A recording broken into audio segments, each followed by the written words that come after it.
શું ઇસ્લામ 1400 વર્ષ પહેલાં આવેલો ધર્મ છે?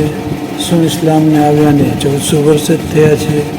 આજકાલ આ સોશિયલ મીડિયા ઉપર આપણે સાંભળતા હોઈએ છીએ કે ઇસ્લામને આવ્યાને 1400 વર્ષ જ થયા છે. શું આ સાચું છે? તો તેનો જવાબ છે ના. 1400 વર્ષ પહેલાં ઇસ્લામ નહીં, પરંતુ 1400 પહેલાં હજરત મોહમ્મદ પૈગંબર સાહેબ આવ્યા હતા, જે ઇસ્લામ ધર્મના છેલ્લા પૈગંબર હતા. એ પૈગંબર એટલે અલ્લાહનો સંદેશો લાવનાર, જે અલ્લાહનો સંદેશો લાવનાર હતા.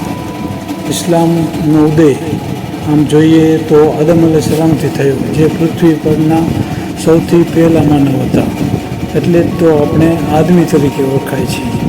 ત્યારબાદ લગભગ 1,24,000 પૈગંબર, એટલે કે અલ્લાહનો સંદેશો લાવનાર પૈગંબરો આ ધરતી પર આવ્યા.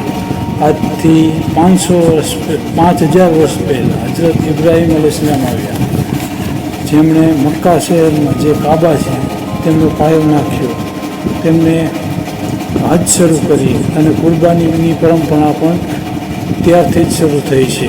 ત્યારબાદ આજથી લગભગ 1450 વર્ષ પહેલાં હજરત મોહમ્મદ પૈગંબર સાહેબ આવ્યા અને તેમનો જન્મ 570 ઈસવીસનમાં મક્કામાં થયો અને તેમને 613 ઈસવીસનમાં લોકોને જ્ઞાન અને ઉપદેશ આપવાનું ચાલુ કર્યું. આમ આખી દુનિયામાં જ્યારે અંધકારમાં ડૂબી રહી હતી ત્યારે હજરત મોહમ્મદ પૈગંબર સાહેબ રોશની લઈને આવ્યા અને ઇસ્લામની સ્થાપના કરી.